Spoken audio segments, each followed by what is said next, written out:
Class 8-এর ছাত্রছাত্রীরা, আমার ক্লাসে তোমাদের স্বাগত। আজকে আমরা আমাদের আমরা যে অবধি আমরা শেষ করেছিলাম সেটা হচ্ছে আয়ন বায়ু সম্পর্কে আমরা একটা সম্যক ধারণা পেয়েছিলাম। আজকে আমরা আয়ন বায়ু প্রভাব থেকে আলোচনা করব বলেছিলাম, তো আমরা একেবারে সোজাসুজি আমাদের টপিকে চলে আসি।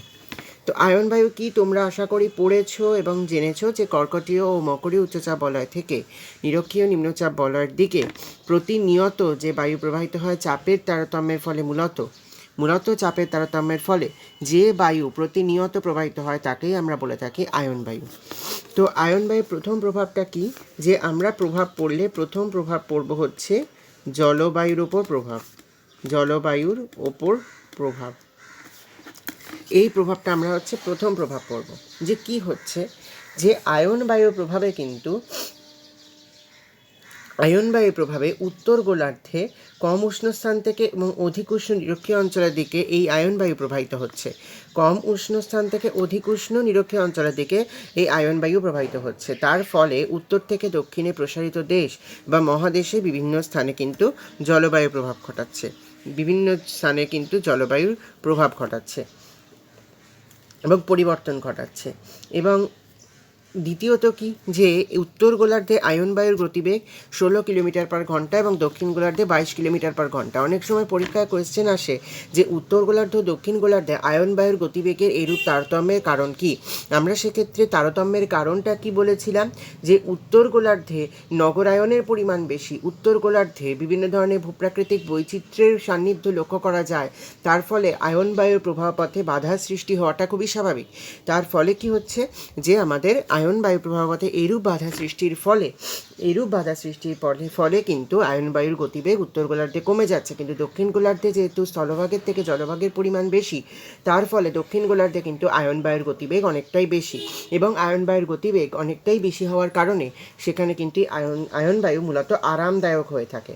এবং উষ্ণ আয়ন বায়ু পূর্ব থেকে পশ্চিমে প্রবাহিত হওয়ার সময়, পূর্ব থেকে পশ্চিমে অর্থাৎ হচ্ছে এইভাবে যখন প্রবাহিত হচ্ছে উষ্ণ আয়ন বায়ু, তখন কিন্তু এইদিকে ধরো সাগর মহাসাগর অবস্থান করছে এবং এইদিকে স্থলভাগ অবস্থান করছে। এদিকে ধরো সাগর মহাসাগর আর এইদিকে স্থলভাগ অবস্থান করছে। তার ফলে কি হচ্ছে, সাগর মহাসাগর থেকে উষ্ণ আয়ন বায়ু প্রচুর জলীয় বাষ্প সংগ্রহ করে, এই সাগর মহাসাগরীয় অঞ্চল থেকে উষ্ণ আয়ন বায়ু প্রচুর জলীয় বাষ্প সংগ্রহ করে স্থলভাগে এসে বৃষ্টিপাত ঘটাচ্ছে। তার ফলে আয়ন বায়ু কিন্তু মূলত বৃষ্টিপাত ঘটাতেও সাহায্য করে। এবং অন্যতম একটি পয়েন্ট হচ্ছে যে আয়ন বায়ু হচ্ছে পূর্ব থেকে পশ্চিমে প্রবাহিত হচ্ছে, এইটা আমরা খুব ভালো করে জেনে নিলাম। এবং পশ্চিমভাগে এসে স্থলভাগে এসে বৃষ্টিপাত ঘটাচ্ছে। কিন্তু তারপরে কি হচ্ছে, তারপরে তো আয়ন বায়ু তো থেমে থাকছে না, তারপরে নিশ্চয়ই আয়ন বায়ু থেমে থাকছে না। আয়ন বায়ু কিন্তু তার নিজের প্রবাহ পথে কিন্তু সে এইভাবেই চলতে থাকছে। কিন্তু পার্থক্যটা কোথায় হচ্ছে, ধরো তুমি গ্রামের রাস্তা দিয়ে একটা হাতে ধরো ঘটি নিয়ে যাচ্ছ, তার মধ্যে জল ভর্তি হয়ে আছে। এবার পাড়ার কোনো একটা দুষ্টু ছেলে সেই জলের ঘটিটাতে ঢিল মেরে তোমার ঘটিটা ফাটিয়ে দিল বা একটা ছোট্ট ছিদ্র করে দিল। কি হচ্ছে, ঘটিটা কিন্তু তোমার সঙ্গে সঙ্গেই যাচ্ছে, কিন্তু পার্থক্যটা কোথায় হচ্ছে, যে ঘটিতে জলের পরিমাণটা আস্তে আস্তে কমছে। ঠিক এখানেও কিন্তু তাই, যে এই আয়ন বায়ু বা উষ্ণ আয়ন বায়ু কিন্তু নিজের প্রভাবপথে ঠিক সেভাবেই যাচ্ছে। কিন্তু তার কি হচ্ছে, যে যতই সে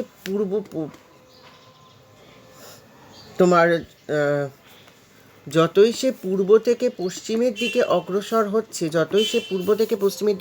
হচ্ছে, ততই তার জলীয় বাষ্পের পরিমাণ কিন্তু কমতে থাকছে। জলীয় বাষ্পের পরিমাণ কমতে থাকার ফলে কি হচ্ছে, এই দিক থেকে এই দিকে বৃষ্টিপাতের পরিমাণ কমতে থাকছে। কিন্তু কমতে থাকলে কি হবে, খুব স্বাভাবিকভাবেই পশ্চিমাংশে কি সৃষ্টি হবে, পশ্চিমাংশে আমার সৃষ্টি হবে মরুভূমি, অর্থাৎ স্বল্প বৃষ্টিপাতের ফলে কিন্তু মরুভূমি সৃষ্টি হয়। যে প্রশ্নটা তোমাদের আমি আলোচনা করে দিলাম, মোস্ট ইম্পর্ট্যান্ট কোয়েশ্চেন, যে আয়ন বায়ুর প্রভাবপথে মহাদেশগুলির পশ্চিমাংশেই বা কেন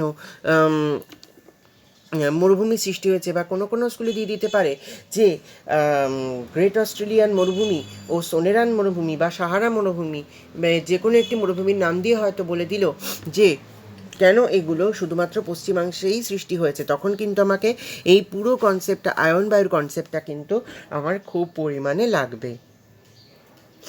নেক্সট হচ্ছে, এগুলো একটু লেস ইম্পর্টেন্ট পয়েন্ট যেগুলো এখন ডিসকাস করব। অর্থনৈতিক ক্রিয়াকলাপের ওপর প্রভাব।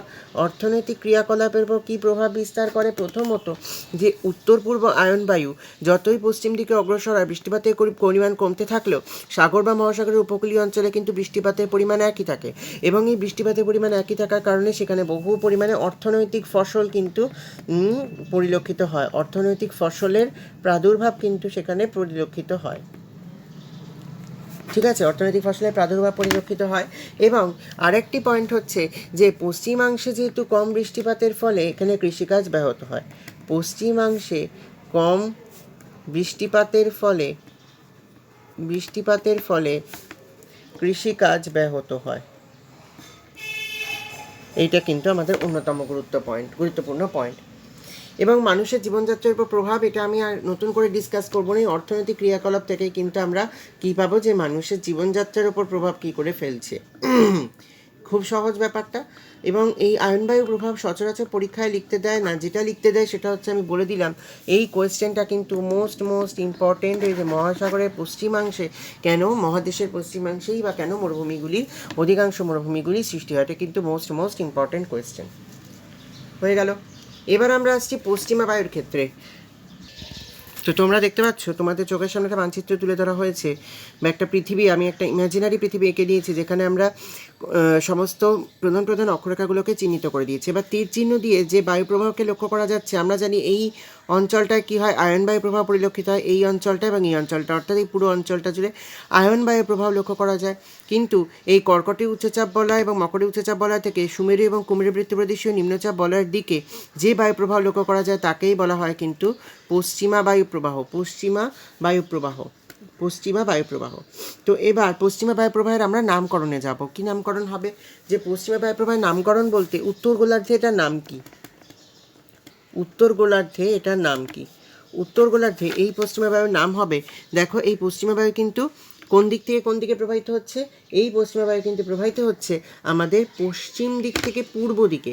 এবং পশ্চিম দিক থেকে পূর্ব দিক বলতে দেখো দক্ষিণ পশ্চিম থেকে প্রবাহিত হচ্ছে। অর্থাৎ আমরা কি জানি, যে দিক থেকে প্রবাহিত হবে সেই প্রবাহের দিক অনুসারে নামকরণ করা হয়। তাহলে উত্তর গোলার্ধে যেহেতু দক্ষিণ পশ্চিম দিক থেকে প্রবাহিত হচ্ছে, তাই জন্য এর নাম হচ্ছে দক্ষিণ পশ্চিম পশ্চিমা বায়ু।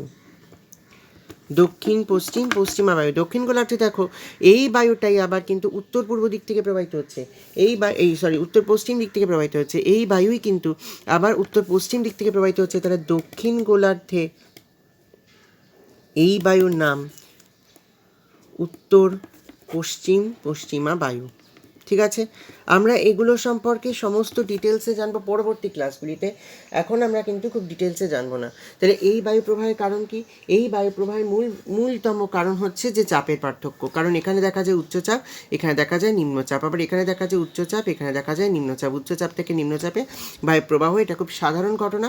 এবং কর্কটী উচ্চচাপ বলয় থেকে সুমেরু বৃত্তপ্রদেশীয় নিম্নচাপ বলয় এবং মকরীয় উচ্চচাপ বলয় থেকে মেরু বৃত্তপ্রদেশীয় নিম্নচাপ বলয় পর্যন্ত যে বায়ু প্রবাহ পরিলক্ষিত হয়, সেটাকে আমরা বলে থাকি কি? পশ্চিমা বায়ু। উত্তর গোলার্ধে যেহেতু দক্ষিণ পশ্চিম দিক থেকেই বায়ু প্রবাহিত হয়, তাই জন্য উত্তর গোলার্ধে এই বায়ুকে বলা হয় দক্ষিণ পশ্চিম পশ্চিমা বায়ু। এবং দক্ষিণ গোলার্ধে যেহেতু এই বায়ু উত্তর পশ্চিম দিক থেকে প্রবাহিত হয়, তাই জন্য দক্ষিণ গোলার্ধে এই বায়ুর নামকরণ করা হয়েছে উত্তর পশ্চিম পশ্চিমা বায়ু। এবার তোমাদের মনে হতে পারে কেন বেঁকে যাচ্ছে? কারণ আমরা কি জানি, ফেরেলের সূত্র আমরা পড়েছি। আমরা দেখো ফার্স্ট ক্লাসে গিয়ে আমরা কিন্তু ফেরেলের সূত্র পড়েছিলাম, বাইস-ভালট সূত্র পড়েছিলাম। তো ফেরেলের সূত্র কি বলছে, যে প্রত্যেকটি বায়ুপ্রবাহ বা সমুদ্র স্রোত উত্তর গোলার্ধের ডান দিকে বেঁকে ও দক্ষিণ গোলার্ধের বাম দিকে বেঁকে কিন্তু অগ্রসর হবে। উত্তর গোলার্ধের ডান দিকে বেঁকে ও দক্ষিণ গোলার্ধের বাম দিকে বেঁকে কিন্তু অগ্রসর হবে। কিন্তু এটাই কিন্তু ঠিক সেটাই হয়েছে। তো এটা কিন্তু ঠিক সেটাই হয়েছে। তো পশ্চিমা বায়ু হচ্ছে আমাদের মোটামুটি পশ্চিমা বায়ু। আমরা বেশি কিছু জানবো না, এর বিস্তৃতিটা জানবো। বিস্তৃতি কোথা থেকে? 35 ডিগ্রি থেকে 70 ডিগ্রি নর্থ এবং সাউথ। এই হচ্ছে এই বায়ুপ্রবাহের বিস্তৃতি। আমরা এর সম্পর্কে কিন্তু বেশি কিছু জানবো না। ঠিক আছে, কোথা থেকে কোথায় প্রবাহিত হয়, কী নামকরণ, কিভাবে হলো, কেন ডান দিক থেকে ডান দিকে বেঁকে গেল এবং বাঁ দিকে বেঁকে গেল, আর কেন এবং এর বিস্তৃতিগত সেইটা আমরা জানবো। এবার আমরা সরাসরি চলে আসবো প্রভাবে। আশা করি তোমরা বুঝতে পারছো। এবার আমরা চলে আসবো প্রভাবে, যে জলবায়ুর উপর পশ্চিমা বায়ু কীভাবে প্রভাব ফেলছে। যে পশ্চিমা বায়ু হচ্ছে মহাদেশগুলির পশ্চিম থেকে পূর্ব দিকে অগ্রসর হচ্ছে। তার ফলে পশ্চিম দিকে যেহেতু মহাসাগরগুলিও যদি অবস্থান করে, তাহলে সেখান থেকে জলীয় বাষ্প নিয়ে গিয়ে সে এই দিকে গিয়ে বৃষ্টিপাত দিতে পারছে, এই দিকে নিয়ে গিয়ে সে বৃষ্টিপাত দিতে পারছে। কিন্তু যতই সে পূর্বের দিকে অগ্রসর হোক না কেন, ঠিক এই কনসেপ্ট যে যতই পূর্বের দিকে সে অগ্রসর হবে, উষ্ণতা যেহেতু বাড়তে থাকছে, তার ফলে কি হচ্ছে, তার মধ্যে আমার কিসের পরিমাণ বাড়তে থাকছে, কমতে থাকছে, জলীয় বাষ্পের পরিমাণ কমতে থাকছে, এবং জলীয় বাষ্পের পরিমাণ কমা মানে বৃষ্টিপাতের পরিমাণ কমে যাওয়া। জলীয় বাষ্পের পরিমাণ কমা মানে বৃষ্টিপাতের পরিমাণ কমে যাওয়া। তার মানেটা হচ্ছে যে যতই সে পশ্চিম থেকে পূর্ব দিকে অগ্রসর হচ্ছে না কেন, সে জলীয় বাষ্পের পরিমাণ কমছে, তার ফলে পূর্ব দিকে বৃষ্টিপাতের পরিমাণ কমে যাচ্ছে। বোঝা গেল? পূর্ব দিকে তার ফলে বৃষ্টিপাতের পরিমাণ কমে যাচ্ছে, এবং বৃষ্টিপাতের পরিমাণ কিন্তু এমন কমছে না যে পূর্ব দিকেও তোমার মরুভূমি সৃষ্টি হচ্ছে। কত বৃষ্টিপাত থাকছে? হয়তো দেখা যাচ্ছে 20 থেকে 25 সেন্টিমিটার, বা সর্বাধিক ধরো 50 সেন্টিমিটার বৃষ্টিপাত পরিলক্ষিত হচ্ছে পার ইয়ার। এই বৃষ্টিপাত পরিলক্ষিত হচ্ছে, এবং এই বৃষ্টিপাতে কিন্তু কোনোদিন মরুভূমি সৃষ্টি হওয়া সম্ভব নয়। তাই জন্য এই পূর্বাংশে কি সৃষ্টি হচ্ছে? পূর্বাংশে সৃষ্টি হচ্ছে তৃণভূমি। যেমন তোমরা যদি 7-এ আফ্রিকা পড়েছিলে, আফ্রিকায় আমরা কি দেখেছিলাম, যে সাভানা তৃণভূমি কিন্তু পূর্বাংশেই তৈরি হয়েছে। প্রেইরি তৃণভূমির কথা তোমরা খেয়াল করো। প্রেইরি তৃণভূমি সবে পড়ে এসেছে উত্তর আমেরিকাতে। প্রেইরি তৃণভূমি কিন্তু তৈরি হয়েছে কোথায়? আমাদের পূর্বাংশে, মহাদেশের পূর্বাংশে তৈরি হয়েছে। কেন তৈরি হয়েছে? আমরা যখন কিন্তু বলেছিলাম একটা বায়ুপ্রবাহের কারণ রয়েছে, সেটা আমরা পরে আলোচনা করব। তো সেই বায়ুপ্রবাহের কারণটা কি? শুধুমাত্র চিনুক বায়ুপ্রবাহের কারণেই নয়, এখানে কিন্তু পশ্চিমা বায়ুও অনেকটাই প্রভাব বিস্তার করছে। যে আমরা কি পড়েছিলাম, যে চিনুক বায়ু রকি পার্বত্য অঞ্চলের, যেহেতু চিনুক বায়ু প্রবাহ উষ্ণ বায়ু প্রবাহ, এবং সেটা রকি পার্বত্য অঞ্চলে বরফকে গলিয়ে দেয়, এবং সেই বরফ গলা জলে তোমার তার উপত্যকা অঞ্চলগুলি পরবর্তীকালে পুষ্ট হয়ে সেখানে ছোটো ছোটো ঘাস জন্মায়, এবং এই করে প্রেইরি তৃণভূমি সৃষ্টি হয়েছে। শুধুমাত্র কিন্তু এই কারণটাই নয়, এখন যেহেতু তোমরা চাপ বলয় বায়ুপ্রবাহ পড়ছো, তাই জন্য এই ক্ষেত্রে আরেকটা সেকেন্ড কারণ আমরা উল্লেখ করব, যে প্রেইরি তৃণভূমি সৃষ্টির পেছনে কিন্তু পশ্চিমা বায়ুর প্রভাবও রয়েছে। বৃষ্টিপাত এখানে কিন্তু পশ্চিমা বায়ুর প্রভাবে কম হয়, তার ফলে কিন্তু এখানে প্রেইরি তৃণভূমি সৃষ্টি হওয়াটা সম্ভব হয়েছে। এবার নেক্সট প্রভাব আমরা কি দেখব, যে উভয় গোলার্ধের উষ্ণ অঞ্চল থেকে অপেক্ষাকৃত শীতল অঞ্চলের দিকেই বায়ু প্রবাহিত হয়, এবং তার ফলে এই পশ্চিমা বায়ুর প্রভাবে শীতকালে শীতের তীব্রতাটা অনেকটা হ্রাস পায়। ঠিক আছে, অনেকটা হ্রাস পায়, এবং পশ্চিমা বায়ুর প্রভাবে মহাদেশের পশ্চিম প্রান্তে প্রচুর বৃষ্টিপাত ঘটে, এবং সেখানকার জলবায়ু স্যাঁতস্যাঁতে এবং আর্দ্র প্রকৃতির হয়। এবার আমরা আরেকটা বেশ ছোট্ট কনসেপ্টে চলে আসব। দেখবে তোমাদের মাঝে মাঝে কোয়েশ্চেন দিলেও দিতে পারে, সেটা হচ্ছে যে কেন ভূমধ্যসাগরীয় অঞ্চলে পশ্চিমা বায়ুর প্রভাবে শীতকালে বৃষ্টিপাত হয়। এটা একটু আমরা বোঝার চেষ্টা করি। দেখো, আমরা কি জানি, যে এই ধরো পৃথিবী সবসময় কি নিরক্ষীয় অঞ্চলেই কি সূর্য লম্বভাবে কিরণ দিচ্ছে? সবসময় কিন্তু কিরণ দিচ্ছে না। সূর্যের উত্তরায়ণ বলে একটা বস্তু হয়, দক্ষিণায়ন বলে একটা বস্তু বা বিষয় হয়। তা উত্তরায়ণে কি হচ্ছে, যে কর্কট ক্রান্তি রেখায় লম্বভাবে কিরণ দিচ্ছে। এবার আমি চলে আসি, কেন আমি লম্বভাবে কিরণ দেওয়ার কথাটাই এলাম। যখন কর্কট ক্রান্তি রেখায় লম্বভাবে কিরণ দিচ্ছে, তাহলে তোমাদের কমন সেন্স কি বলে, যে কর্কট ক্রান্তি রেখায় কি কোনোদিন উচ্চচাপ সৃষ্টি হতে পারে? কখনো কি এভাবে উচ্চচাপ সৃষ্টি হতে পারে? আমরা তো জাস্ট একটা কথা বলে দিলাম, হ্যাঁ উচ্চচাপ সৃষ্টি হয়, নিরক্ষীয় অঞ্চলে সারা বছর লম্বভাবে কিরণ দেয়, নিম্নচাপ সৃষ্টি হয়। কিন্তু আদপে কি তাই? আদপে কিন্তু তাই নয়। কারণ এখানে কিন্তু সেই সময়টুকু কিন্তু আমাদের এখানে সূর্য লম্বভাবে কিরণ দিচ্ছে, এবং লম্বভাবে কিরণ দেওয়া কি হচ্ছে, সেখানকার বায়ু উষ্ণ হালকা হয় ওপরের দিকে উঠে যাচ্ছে, এবং উষ্ণ হালকা ওপরের দিকে উঠে যাওয়ার ফলে কি হচ্ছে, যে সেখানে নিম্নচাপ পরিলক্ষিত হচ্ছে।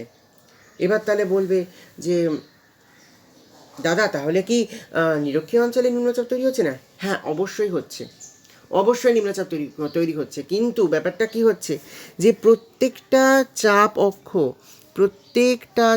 অক্ষ এইটা উত্তর দিকে 5 ডিগ্রি থেকে 10 ডিগ্রি সরণ ঘটছে 5 ডিগ্রি থেকে 10 ডিগ্রি সরণ ঘটছে। কেন? যখন হচ্ছে উত্তর গোলার্ধে বেশি পরিমাণে তাপ দিচ্ছে, তখন কি হচ্ছে, এই ডিসপ্লেসমেন্টের ফলে এখানে তখন নিরক্ষীয় নিম্নচাপ বলয়, তার উপরে তখন কর্কটীয় উচ্চচাপ বলয়, তার উপরে তখন সুমেরুবৃত্ত প্রদেশীয় উচ্চচাপ বলয়, তার উপরে তখন এখানে নিম্ন উচ্চচাপ বলয় এবং এখানে নিম্নচাপ বলয়, এইভাবে তখন অবস্থান করছে। যে একদম নিরক্ষীয় অঞ্চলে যে নিম্নচাপ বলয়টা পরিলক্ষিত হওয়ার কথা, সেটা কোথায় গিয়ে পরিলক্ষিত হচ্ছে এই সময়? 5 ডিগ্রি থেকে 10 ডিগ্রি উত্তরে। এইটা আশা করি অল্প হলেও বোঝা গেছে। এটা এখনই বোঝার নয়, তোমাদের মাঝে মাঝে কোয়েশ্চেন দিয়ে দেয় বলে আমাকে চাপে পড়েই বোঝাতে হচ্ছে, নাহলে আমি এটা এখন বোঝাতাম না। এটা তোমাদের 10-এর বস্তু, 10-এ গিয়ে যখন এগুলো পড়বে তোমরা। আর ঠিক সাইমালটেনিয়াসলি যখন 22শে ডিসেম্বর যখন দক্ষিণ গোলার্ধে অর্থাৎ 23.5 ডিগ্রি দক্ষিণ অক্ষরেখায় যখন সূর্য লম্বভাবে কিরণ দিচ্ছে, তখন কি হচ্ছে যে এই সমস্ত চাপ বলয়গুলো আবার নিচের দিকে 5 ডিগ্রি করে 10 ডিগ্রি সরণ ঘটছে, নিচের দিকে তাদের 5 ডিগ্রি থেকে 10 ডিগ্রি করে সরণ করছে, এবং তখন সেই একই ঘটনা করছে কিন্তু দক্ষিণ গোলার্ধের ক্ষেত্রে। আশা করি কিছুটা হলেও ব্যাপারটা বোঝা গেছে। নেক্সট, এবার আমরা চলে আসি যে কেন বৃষ্টিপাতটা হচ্ছে। দেখো, উত্তর গোলার্ধে আমি বলছি দক্ষিণ পশ্চিম পশ্চিমা বায়ু, ভালো করে লক্ষ্য করো। একটা ম্যাপ তোমাদের দেখাই, এই ম্যাপটা ভালো করে লক্ষ্য করো। দেখো, দক্ষিণ পশ্চিম দিক থেকে উত্তর পশ্চিম, আমি দেখো এই জায়গাটাকে আমরা বলি ভূমধ্যসাগরীয় অঞ্চল। তোমরা ইউরোপে পড়েছিলে, এই জায়গাটা আমরা কি দেখতে পাই? ভূমধ্যসাগরীয় অঞ্চল দেখতে পাই না? ভূমধ্যসাগরীয় জলবায়ু দেখতে পাই না এই অঞ্চলটায়? দেখতে পাই তো। তাহলে আমি কি বলছি যে শীতকালে এই জায়গাটায় তখন হয়ে যায় সুমেরুবৃত্ত প্রদেশীয় উচ্চচাপ বলয়, এবং তার নিচ দিয়ে তখন যায় কর্কটীয় উচ্চচাপ বলয়। যেহেতু 5 ডিগ্রি থেকে 10 ডিগ্রি উত্তরে সরণ ঘটেছে তাই, তাহলে দেখো এই যে পশ্চিমা বায়ুর যে রেখাগুলো দেখো, সমস্ত কিন্তু সাগরের উপর দিয়ে প্রবাহিত হচ্ছে এবং উষ্ণ অঞ্চল থেকে শীতলতর অঞ্চলের দিকে যাচ্ছে। তার ফলে কি হচ্ছে, উষ্ণ অঞ্চল থেকে যতই শীতলতর অঞ্চল দিকে যাচ্ছে ততই তার উষ্ণতা কমছে। উষ্ণতা কমলে কি হচ্ছে, জলীয় বাষ্প ধারণ ক্ষমতা তার বৃদ্ধি পাচ্ছে। উষ্ণতা কমলে কি হয়, জলীয় বাষ্প ধারণ ক্ষমতা বৃদ্ধি পায়, কারণ তার ঘনত্বটা আস্তে আস্তে বাড়ছে। তাহলে জলীয় বাষ্প ধারণ ক্ষমতাও বৃদ্ধি পাচ্ছে, নাহলে ঘনত্ব তো বাড়বে না। তাহলে জলীয় বাষ্প ধারণ ক্ষমতা বৃদ্ধি পেলে সে এখানে জলীয় বাষ্প ধারণ করে এই মহাদেশের এই অংশের উপর দিয়ে যাচ্ছে।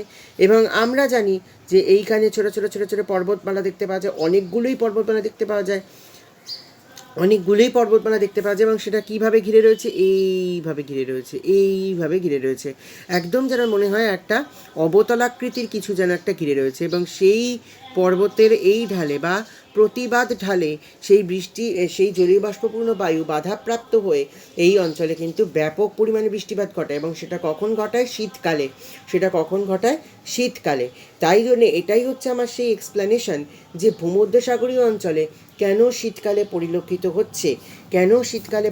হচ্ছে এইটা কিন্তু আমার সেটারই এক্সপ্লেনেশন। তোমরা যদি বুঝতে না পারো আমি পরে আবার বুঝিয়ে দেবো, কোনটা করবে না, কিন্তু এই কোয়েশ্চেনটা কিন্তু ক্লাস 8-এ অনেক স্কুলে দিয়ে দেয়। তো এইটা গেল হচ্ছে আমার মেইন কথা। এরপর আসছি হচ্ছে আমরা কোনটার ক্ষেত্রে? মেরুবায়ুর ক্ষেত্রে। মেরুবায়ু কোথা থেকে কোথায় কীভাবে পরিলক্ষিত হয় আমরা একটু দেখে নেব। মেরুবায়ু প্রবাহিত হয় কুমেরু উচ্চচাপ এবং সুমেরু উচ্চচাপ থেকে এই সুমেরুবৃত্ত প্রদেশীয় নিম্নচাপ বলয়ের দিকে, তাই তো? ঠিক এইভাবে প্রবাহিত হয়। তাহলে এর নাম কি? এটা দেখো উত্তর পূর্ব দিক থেকে প্রবাহিত হচ্ছে। একটা সুবিধা আছে, মেরুবায়ু কিন্তু একদম আয়ন বায়ুর মতো নামকরণ হবে। মেরুবায়ু কিন্তু একদম আয়ন বায়ুর মতো নামকরণ হবে, তাই জন্যে বুঝতে অসুবিধা হবে না। যেমন উত্তর গোলার্ধে আমরা কি বলতাম, উত্তর পূর্ব মেরু আয়ন বায়ু, তেমনি মেরুবায়ুর ক্ষেত্রে উত্তর পূর্ব মেরুবায়ু। আবার দক্ষিণ গোলার্ধে কি বলবো, দক্ষিণ পূর্ব মেরুবায়ু, দক্ষিণ পূর্ব মেরুবায়ু। এবং সেই ক্ষেত্রে আবার আমরা আয়ন বায়ুর ক্ষেত্রে কি বলতাম, দক্ষিণ পূর্ব আয়ন বায়ু।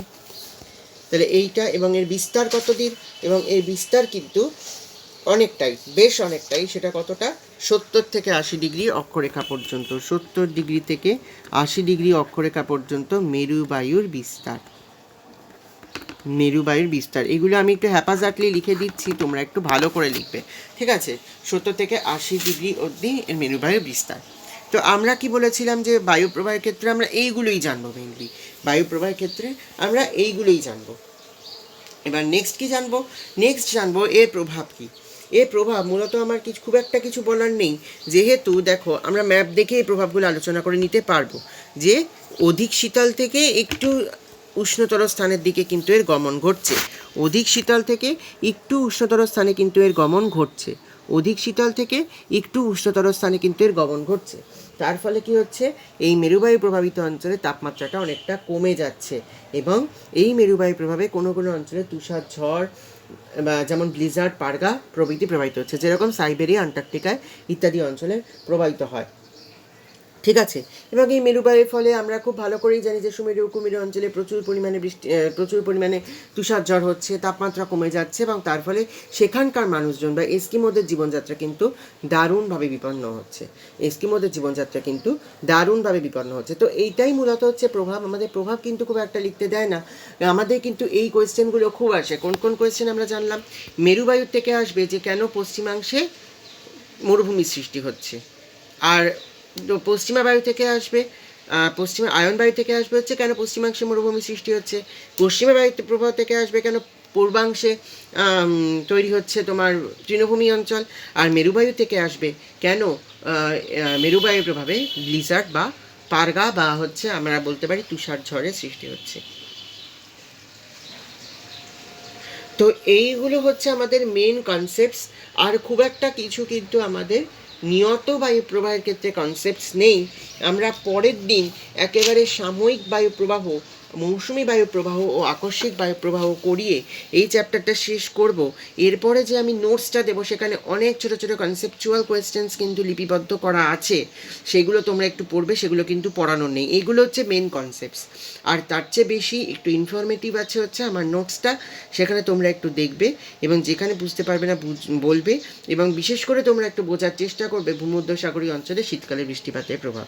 এইটা কিন্তু তোমরা একটু ভালো করে এবং মাইনিউটলি বোঝার চেষ্টা করবে, একটু মাইনিউটলি বোঝার চেষ্টা করবে, ঠিক আছে। তো আজকে আমরা আমাদের ক্লাসটা এখানেই শেষ করছি, পরবর্তী অংশে আমাদের আবার ফের দেখা হবে।